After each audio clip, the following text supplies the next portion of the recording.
नमस्कार साथियों, मेरे YouTube channel school solution bye Subhash में आपका स्वागत है।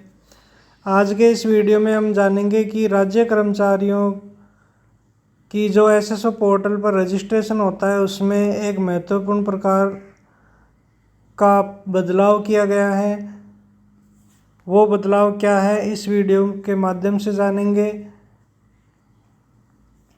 राज्य कर्मचारियों के लिए जो एम्प्लॉय आईडी हुआ करती थी एसएसओ पोर्टल पर, यूज़र नेम या यूज़र आईडी भी पहले वही एम्प्लॉय आईडी हुआ करती थी। जैसे आरजे करके जो एम्प्लॉय आईडी होती थी वही यूज़र आईडी होती थी, लेकिन आजकल इस यूज़र आईडी को बिल्कुल पूरी तरह से परिवर्तित कर दिया गया है। कार्मिक का जो नाम है उसी के आधार पर नई यूज़र आईडी बनती है, जो एसएसओ पोर्टल के द्वारा ऑटोमेटिक बनती है। तो आइए इस वीडियो में जानते हैं किस प्रकार से क्या इसकी प्रोसेस है और क्या क्या परिवर्तन किए गए हैं।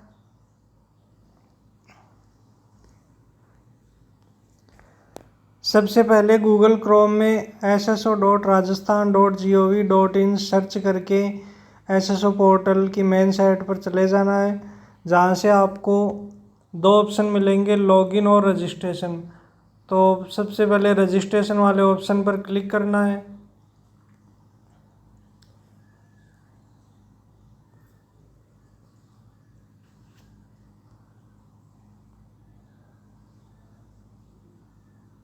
रजिस्ट्रेशन वाले ऑप्शन पर क्लिक करने के बाद इस प्रकार का इंटरफेस खुलेगा।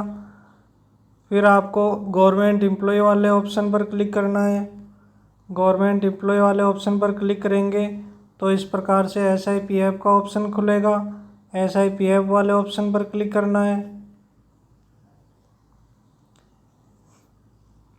SIPF वाले ऑप्शन पर क्लिक करने पर इसमें दो ऑप्शन आ रहे हैं। SIPF नंबर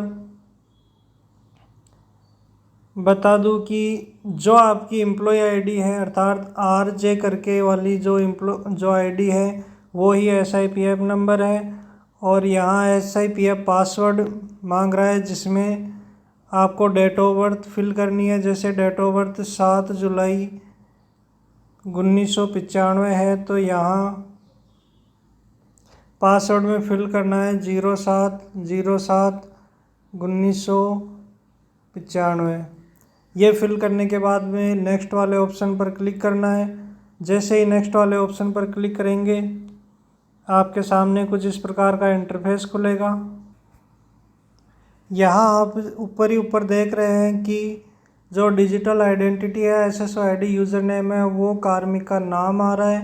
तो जो मैं बता रहा था कि पहले जो एसएसओ आईडी या यूज़र नेम हुआ करता था वो RJ करके वाली जो एम्प्लॉय आईडी थी वो ही होती थी, लेकिन आजकल इसको परिवर्तित करके कार्मिक का जो नाम होता है उसी के आधार पर एसएसओ पोर्टल के माध्यम से नई एसएसओ आईडी जनरेट की जाती है, जो इस प्रकार से होती है।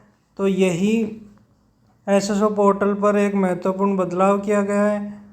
यहाँ पासवर्ड में आपको अपने हिसाब से नए पासवर्ड सेट कर लेने हैं, जिसमें कम से कम 8 डिजिट होने ज़रूरी है। इसी के साथ कंफर्म पासवर्ड करना है, आपके मोबाइल नंबर ऑटोमेटिक आ जाएंगे। और यहाँ रजिस्टर वाले ऑप्शन पर क्लिक करना है। जैसे ही रजिस्टर वाले ऑप्शन पर क्लिक करेंगे तो यहाँ हो सकता है कि आपके पास में पहले से आप एसएसओ पोर्टल पर रजिस्टर्ड हैं, जिस नाम, date of birth, email ID या आधार नंबर से पहले से रजिस्टर्ड है और वो ही डेटा आपके एम्प्लॉय आईडी में है, तो आपके सामने पहले वाली एसएसओ आईडी को डीएक्टिवेट करने का अलर्ट आएगा, जिसका सैंपल मैं आपको दिखा देता हूँ। अगर आप पहले से एसएसओ आईडी पर रजिस्टर्ड हैं, same mobile number, email ID या भामाशाह आईडी या यूआईडी के द्वारा, तो आपकी पहले जो एसएसओ आईडी है उसको डीएक्टिवेट करवाना पड़ेगा। अगर ये डीएक्टिवेट करवाने की प्रोसेस इस प्रकार से होगी, आपको एक मेल करनी है helpdesk.sso@rajasthan.gov.in से। यहाँ उसी ईमेल आईडी से मेल करनी है जो आपकी पहली SSO आईडी बनी हुई है, उसमें जो रजिस्टर्ड ईमेल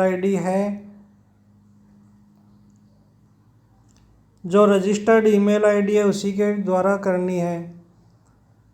यहाँ मैं आपको एक सैंपल बता देता हूँ किस प्रकार से ईमेल करनी है। आपकी जो रजिस्टर्ड ईमेल आईडी है उसके द्वारा helpdesk.sso@rajasthan.gov.in पर ये वाला सब्जेक्ट एंटर करके और नीचे जो कैप्शन है उसमें डियर सर इस प्रकार से टाइप करना है। आपका नाम एंटर कर देना है, ओल्ड SSO आईडी जो भी है वो टाइप करनी है, मोबाइल नंबर एंटर करना है, आधार नंबर एंटर करना है। और इसी के साथ आपको बता दूं कि जो आपका आधार कार्ड है उसकी कॉपी ईमेल के साथ अटैच करनी है। नेक्स्ट वर्किंग डे में आपके पास इसका रिप्लाई आ जाएगा जिसमें डिसेबल्ड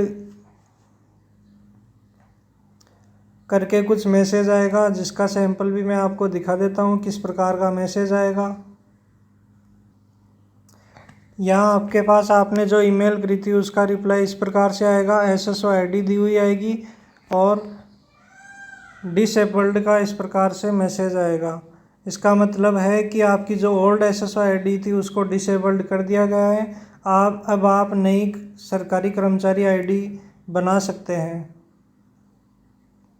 कि इस प्रकार की कोई समस्या नहीं आ रही है तो यहाँ पर जैसे रजिस्टर पर क्लिक करेंगे आपका रजिस्ट्रेशन हो जाएगा और आपके सामने एक इस प्रकार का मैसेज आएगा, registration successful, your password for SSO।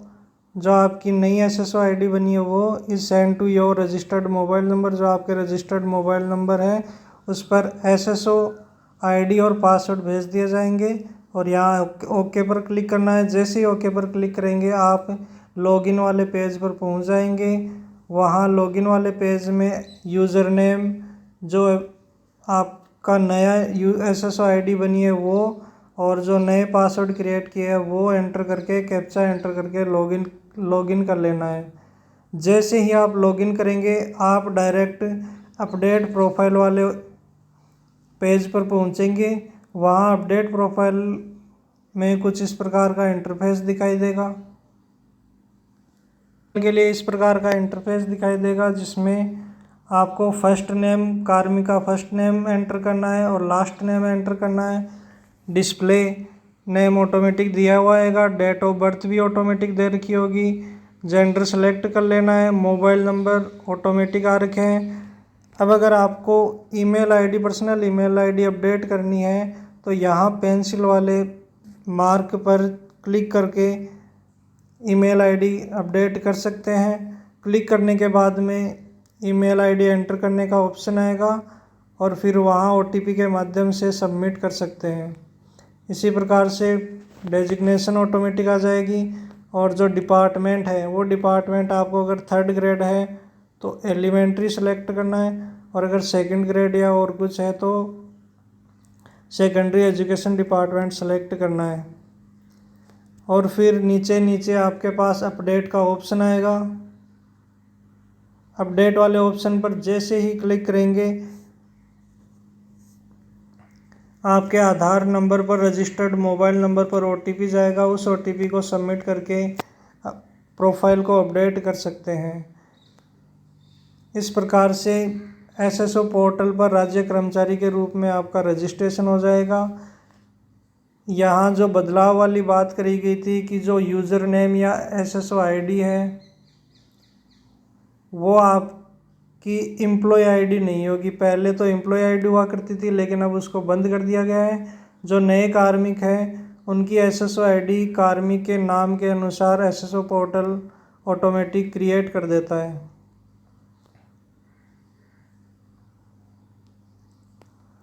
तो आज के वीडियो में बस इतना ही था। थैंक यू, धन्यवाद।